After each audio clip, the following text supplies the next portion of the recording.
We turn now to South Carolina's other Republican senator, Senator Tim Scott. He joins us this morning from his home state. Senator, thanks for being here. Former President Donald Trump has spent a lot of time in the courtroom in recent days, and his opponent, Nikki Haley, says that's a burden potentially for Republicans nationwide to have a standard bearer who's in the courtroom. Does she have a point? She does not. Here's what we know without any question, that this has only exposed the two-tier justice system that many Americans fear. You have a justice system that hunts Republicans while protecting Democrats. Bob, one of the most compelling pieces of evidence towards this fact is Special Counsel Hur's report that said that absolutely without any question, Joe Biden mishandled classified sensitive material. At the same time, you have courts actually targeting and running after Republicans, not just, however, the former president, but whether it's pro-life activists or folks showing up at school board meetings being referred to by this Department of Justice as domestic terrorists. We have a two-tier justice system that is being exposed. And what many Americans feel, Bob, is that what's happening to President Trump could happen to them just as well. Senator, that her report you speak of has been harshly criticized by the Biden White House. Former President Trump is also facing an investigation. Undeniable, though. Former President Trump's also facing his own classified records investigation from the Justice Department.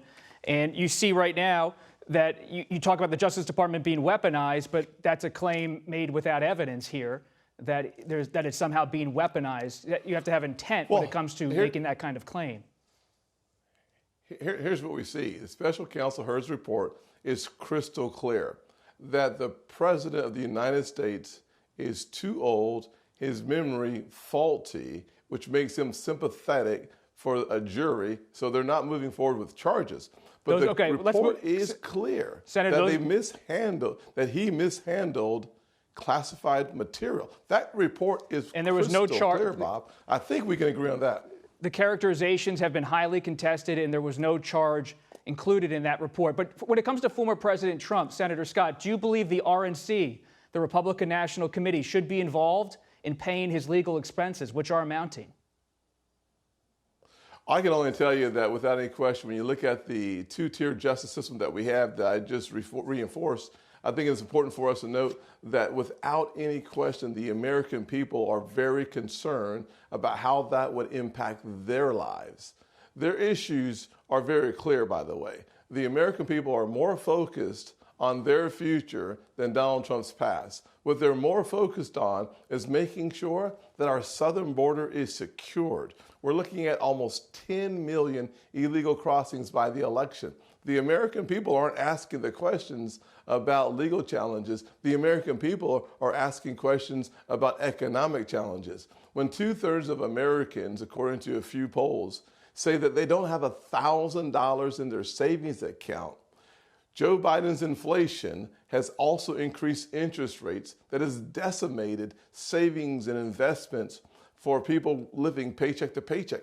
These are the top issues that Americans are talking about. They're not talking about legal challenges. They're talking about their challenges across a kitchen table. And you were just in Eagle Pass with Senator Graham on Friday, focused on border security. You are being mentioned as someone who's a possible vice presidential contender for former President Donald Trump.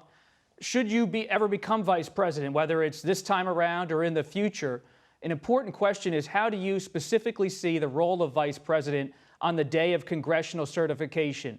What do you believe, Senator, is the role of a vice president on the day of congressional certification? Well, here's what I'm not going to do is answer questions that are hypothetical about the past. The one thing we know about the future is that the former president, fortunately, he'll be successful in 2024.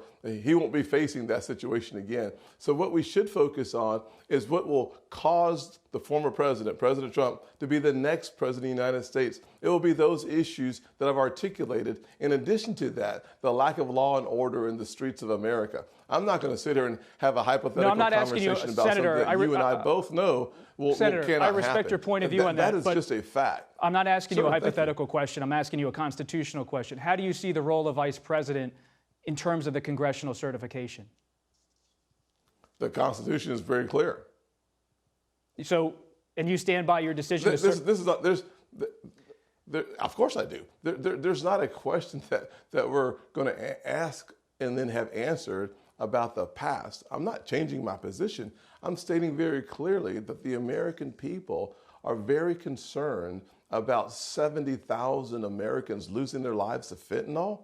And you're asking a hypothetical question that you know has no actual ground to stand on for the future. We're talking about 10 million illegal immigrants coming across our southern border, and according to the Biden administration, 85% of those folks allowed into our country.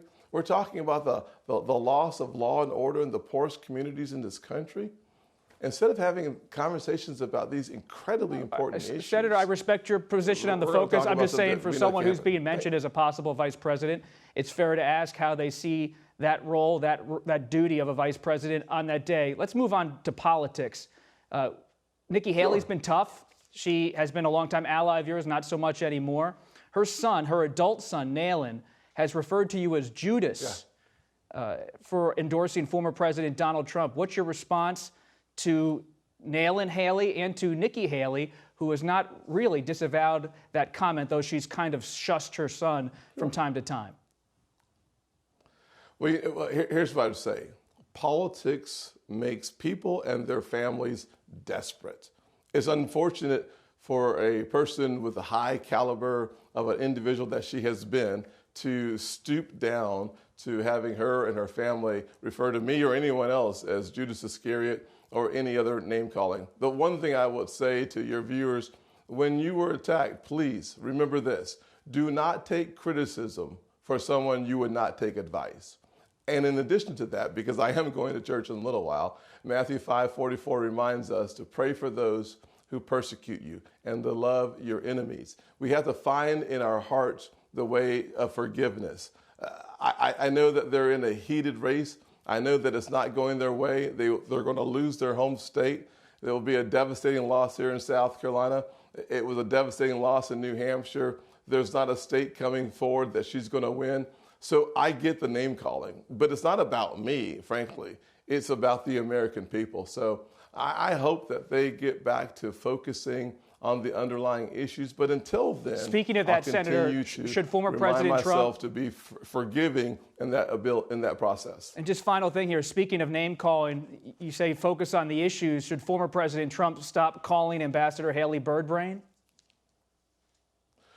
Well, I think her son should stop calling me Judas Iscariot. So there's lots of things that we can talk about, but let's just keep our focus on the American people and why it's so important for us to, as elected officials, to focus on their issues. One of the reasons why President Trump is leading so significantly in the polls, one of the reasons why he actually won more women in New Hampshire in the poll, in the results of the election than Nikki Haley did, because he was focusing on law and order and securing our southern border and safety in our streets, improving our economy.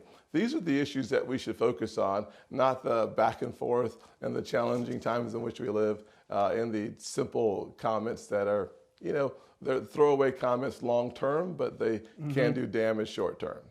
Senator Tim Scott of South Carolina, we appreciate your time. Face the Nation will be back in 1 minute. Stay with us.